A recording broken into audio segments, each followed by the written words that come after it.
सावित्री उद्धव चौधरी. मी आता तिसरी ब मध्ये शिकते. माझ्या शाळेचे नाव जिल्हा परिषद आदर्श शाळा धानोरी.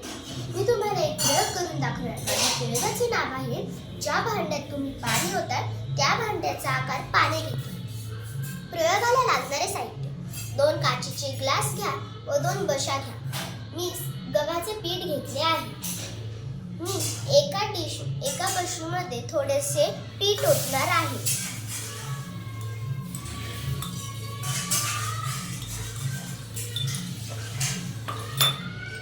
आता मी दुसऱ्या बशीमध्ये थोडेसे पाणी ओतणार आहे.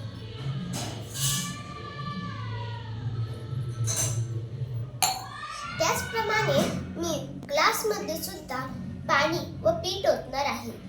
एका ग्लासमध्ये मी थोडेसे पीठ ओतणार आहे.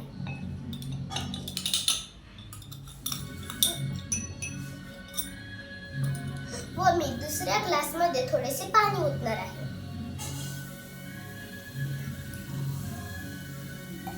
याच्यावरनं मला हे समजते की पाणी बशीच्या व पेल्याच्या तळाशी पिठाचा ढीग तयार होतो.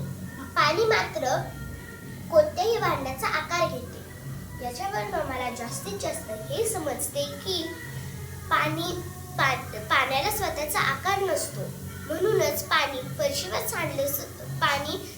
सांडले तरी पाणी पसरते. धन्यवाद.